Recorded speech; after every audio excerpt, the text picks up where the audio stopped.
Hi, my name is Danielle. I'm an intern this semester. It is spring 2021, and we're in the midst of the COVID pandemic, which makes it difficult to engage online students, particularly students with exceptionalities. So I have devised a way to engage students who maybe have some difficulty manipulating and responding via their keyboard or other means. So I've created an interactive Jamboard for students. This is a great way if you need to give your students some time to work as a group. Multiple students can work on this Jamboard at once. And you can, as a teacher, can also be on this Jamboard to help correct any student errors, provide immediate feedback, and to monitor their progress. So to get to Jamboard, just type in Jamboard in Google search, click on Jamboard. It's going to automatically connect to the Googleverse, and it will automatically save to your Google life. So there's a and then you'll click on a plus sign. Actually, let me go ahead and show you what that looks like. So I'll pull this up, and I'll just click on this plus to create a new Jamboard. You can title your Jamboard, and you can change the backgrounds. You can add pictures. You can add lined background, graph background. You can even add images. Let's say you want, I don't know. Let's go to Google Images. Let's say you want streams. Some like peaceful nature scene. You can make like a nice peaceful nature scene for your background. So you can get as creative as you want or keep it as plain as you want. You know your learners best and know what will work for them. So that's how you get started. Now I've already created some Jamboards that I plan to use, and this is sort of my thought process when I create a Jamboard. So first of all, just like anything, I'm going to model how to use a Jamboard. And I might start out doing this with just sharing my screen with students. So I would tell them, we are going to work in groups today on Jamboards, and this is what it looks like. You'll go to the chat box and click on the link. To give them that link, you're going to click on the share button in the top right hand corner, and it tells you can share with other people in groups. And this is where it's very important, because you need to make sure that your students can edit the Jamboard. So I'm going to go to get link, and this is where, when I click on get the link, this is where I change the settings so that, like right now, if I shared this link, my students would be able to look at it, but they couldn't do anything with it because it's restricted. So I need to change that. I can change it so only people in my district can alter the Jamboard, or I can change it so anybody with a link can alter it. And that's what I'm going to do, because I'm only going to share this in the Google Classroom with my students. So this is ready to be shared, and I'm going to click done. I always like to start out with a model for my students so they know what it will look like when they get into the Jamboard and what I expect them to do. So this particular Jamboard addresses biology standards, particularly classifying living organisms. So I might tell my students that, we've been talking about the difference between mammals and birds. We know that mammals have fur and birds have feathers. Mammals give birth to live young and birds lay eggs. Your job on the Jamboard is going to be to separate the mammals from the birds. The mammals all need to go under the word mammals. Watch me put the animals under the word mammals.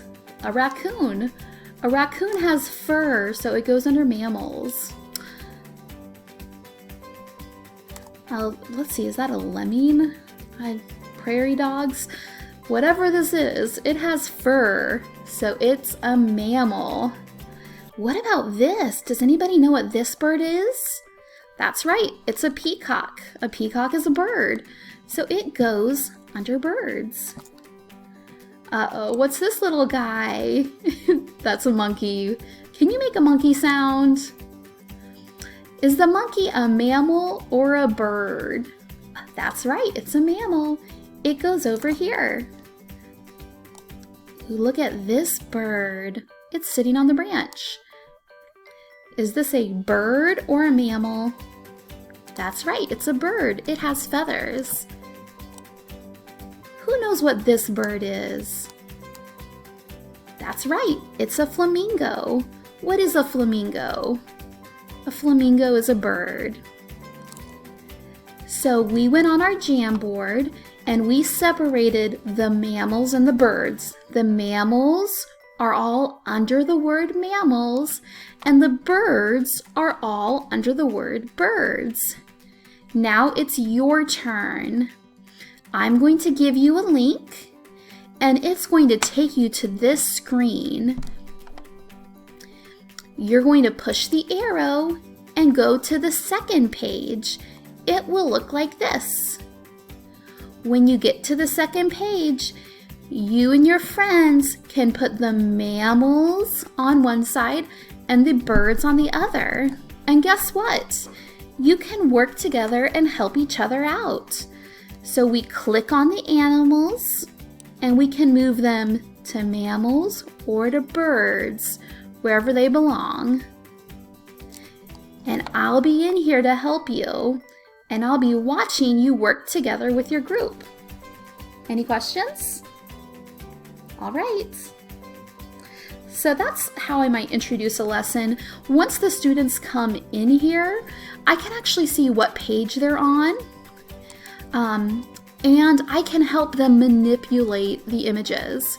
So I can have my Google Classroom open, I can be talking to the students, and I can help them. So if they're having difficulty moving a particular picture, I can provide an assist with my mouse. So that's what makes this feature really useful, is the fact that as a teacher I can assist, and also the students, whichever students join the link, they can also help each other out. There's a lot of really creative ways that you can group students. You can just pull out small groups. You can give groups different pages. Sometimes I'll put a sticky note and write their names on the sticky note, and they look for their names.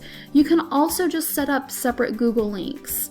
Like anything, this is going to take practice. So I recommend just starting out with a few fun, simple, easy Jamboards just to teach them how to use it before getting into using the Jamboard for assessment and really incorporating it into your lesson plannings and embedding it into the assessment process. So first, train them how to use it.